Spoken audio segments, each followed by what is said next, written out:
is weird for me. This is so strange. Big stack of books I'm supposed to be reading.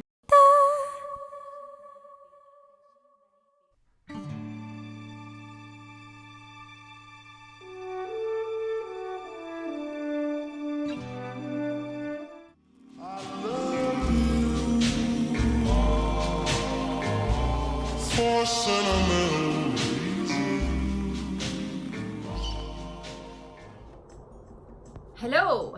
Okay, so it's been a couple weeks since I have updated you because the fatigue has been so real that I haven't been able to get anything done. As of right now, I haven't posted on Veggie Magnifique in 2 weeks, which I'm so sad about, but I am so tired that I can't do anything other than just like work and sleep and eat. So I'm 12 weeks and 2 days as of today. So again, I'm sorry for not vlogging the last 2 weeks, but it's just been rough, man. Like, I have no energy. It's like I have no energy. I guess that's normal because you're building a human. But as someone who has a day job and then like a night job and then like a morning job and Kitty, come and say hi. Vera likes to make lots of noise. She likes to make lots of noise. She's been hanging out with me as I like nap all day. Not all day because I can't, but when I do nap. She's a great companion. So I just wanted to update you on how I'm feeling. So I'm feeling very tired and I don't feel queasy. I feel a little bit of quease, which is more like a violent hunger. I'm snacking all the time. I'm just snacking all the time. So another update is that exercise has been so difficult. Like the last 2 weeks, I've just been like zonked. There's a word for you. And exercise has been difficult because when I get up in the morning, I'm like, hunger, I have to eat now. So then I eat, but then I'm full. So I can't really exercise on a full stomach, but you also can't exercise on a violently hungry stomach. So it's been very difficult. I finally exercised this morning, which was great, which felt really good. And I think did me a world of good. So though in general, my schedule is I do yoga or Pilates or some sort of movement in the morning, the last couple weeks it's been very difficult for the reason I mentioned. And I've just tried to be gentle with myself, but at the same time, you know, I don't want to be lazy either because I know movement is super good for pregnancy and everything. But my midwife says that I should start feeling better. So since I'm 12 weeks, technically speaking, next week, Friday, by the time you see this, I will be in my second trimester. But in theory, I should start feeling better and more energetic and more normal. Not that I haven't felt sort of normal. I know a lot of women experience very intense symptoms in the first trimester, and I'm so grateful and I'm so aware of how lucky I have been to have such a gentle first trimester, you know, like just fatigue and just a little bit of like, I need to eat quease, which, you know, I'm super grateful. So anyway, but I am excited to actually start getting stuff done because, as I said, Veggie Magnifique has suffered just because I can't. I just, you know, I can't. At night, usually I get home from my day job and I'm writing scripts, but now I get home and I eat and I'm done. I'm just done. I can't do anything. I can't even read. Like, it's been so frustrating. Okay, so let's talk about reading. I have a bunch of books here that I'm either reading, have started reading, have read a couple pages in, or intend to read.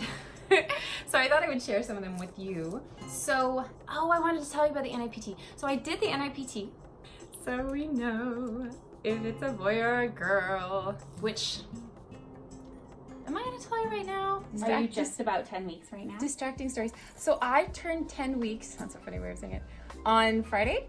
Okay. So I guess I would be, 10 weeks and a few days. Yeah. Yeah, a few days, which is crazy because so far I've had a really like gentle pregnancy, I guess. Like I don't have any morning sickness. Thank you for being so quick. And we were talking about this in the cart. How long does it take to hear the results? It takes they say 7 to 11 business days. They're pretty quick though. It's a boy. Okay, so let's talk about books. So the midwife with whom I did the NIPT, she suggested I read Birthing from Within. I look forward to reading it. If any of these books you know about, I would love to hear your feedback. And if you have other suggestions for me for like a home natural birth, obviously, let me know. I would love to hear from you. Another book that I've been reading is The Gentle Birth Method by Dr. Gauri Motha, which actually it's a really funny story. It's a long story, but when I was like 21, a very long time ago, I read this article about this doula midwifey woman in Britain who was helping women to have pain-free births in this magazine W. It was a long time ago. And I was like, whoa, one day when I procreate, I need to know about this lady. So I pulled out the piece of the magazine, and this was like, am I giving away my age here? But this was a long time ago. This was early 2000s. And I put it into a scrapbook. And now, all these years later, I found that article that I had saved all these years, a lot of years, and I ordered her book. So she is very cool in terms of her birth method. Obviously, I don't necessarily agree with everything. She's much more Ayurvedic, which is cool. I like Ayurvedic stuff. However, as a vegan, you know, obviously, I don't agree with her on everything. Although, she has a really, like, a slew of really good ideas, as well as a lot of different, you know, kind of hypnobirthing meditations to help you go into a semi-hypnotic state when you're in labor, so as to help you. Anyway, we shall see. I'm not done with it yet because I started reading it and then I got super tired and reading has been difficult. Next up, I ordered this book, Go Diaper Free, because I'm definitely eager to do elimination communication with our baby.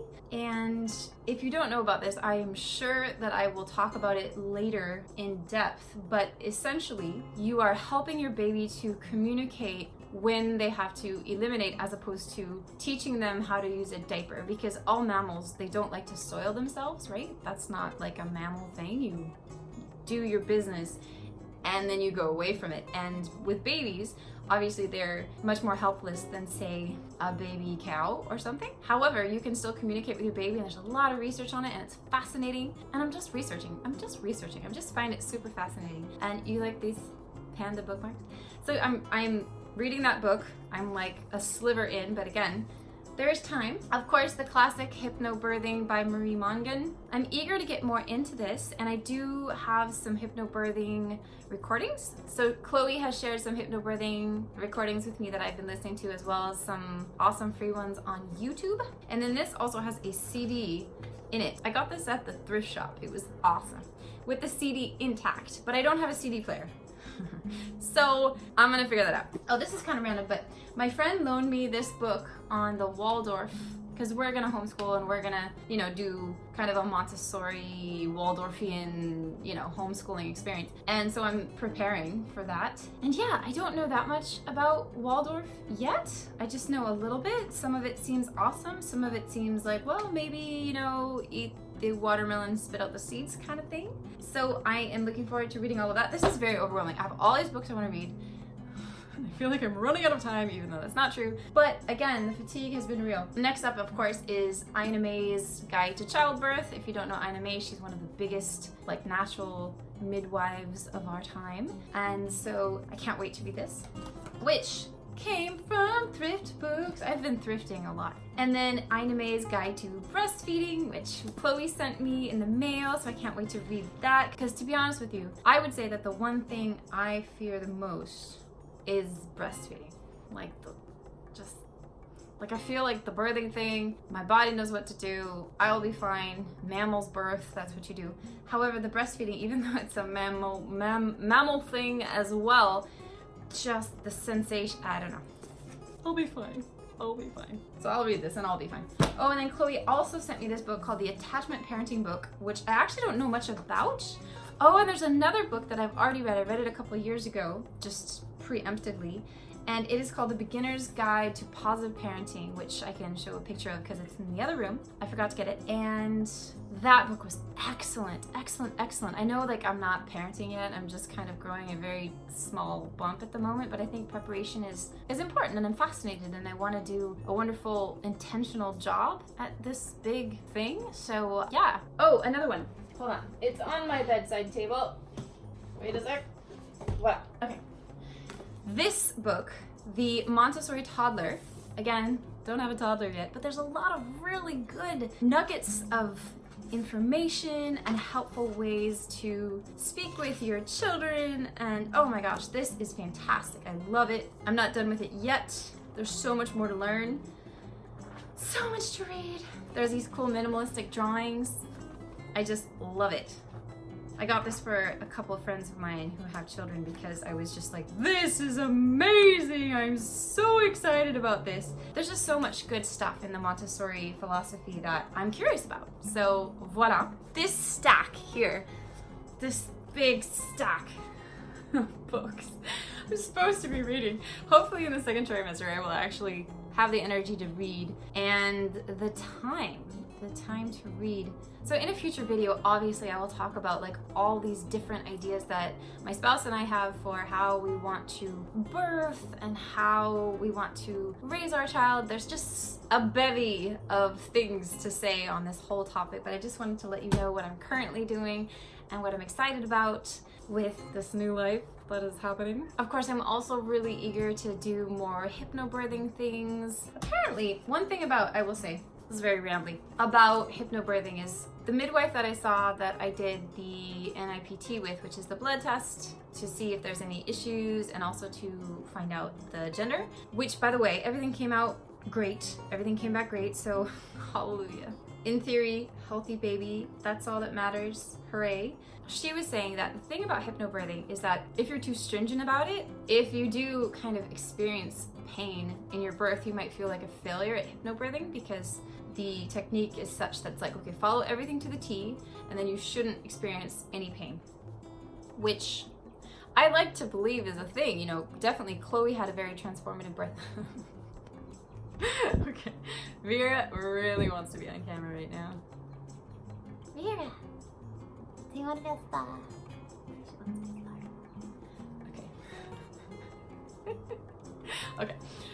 So this midwife was talking to me about how birthing from within kind of is a more holistic approach that talks about, like again, I haven't read it yet, that talks about how you can do all these different things to ensure that you have a positive birth experience, but it's not like pretending that everything is going to be super perfect and rosy like a walk in the park. So I'm very interested to read this. Okay, Vera? Okay. And apparently it's also very much based on like creativity, because like it's all a creation thing, like you're creating a human, you're like expressing yourself. So that'll be fun because I'm all about expression. So voila.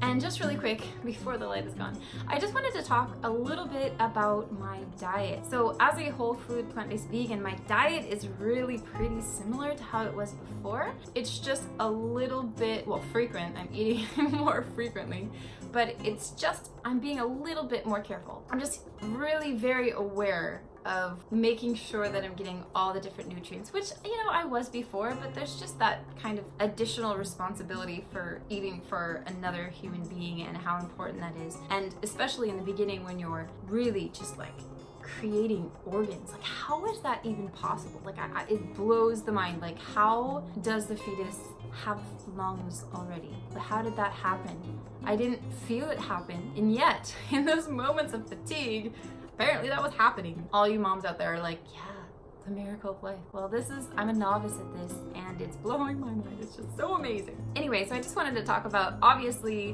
one of the reasons that I am a vegan is for health, one of the many reasons that I'm vegan. And so, of course, I'm having a vegan pregnancy because that's coherent and makes sense. Per my research, I definitely believe it to be the healthiest diet. You have to be a mindful vegan because, again, I've said this before, I'll say it again, you can totally be a junk food vegan and not be healthy. And I think that that's a whole nother topic, but I think that's why you hear about people being like, yeah, I tried being vegan and I failed. You know, the like ex-vegan. It's like, well, you really need to think intentionally about your diet. I think everyone should think intentionally about their diet, right? But a cool thing about eating like a whole food plant-based diet is that in pregnancy, I'm not really worried about like excessive weight gain because what I eat is healthy. So it's like I just eat until I'm, you know, satiated, and that's kind of it. My mom keeps saying, make sure you're eating for two, and it's like, well, yeah, sure, but it's like the size of a kiwi, so It's like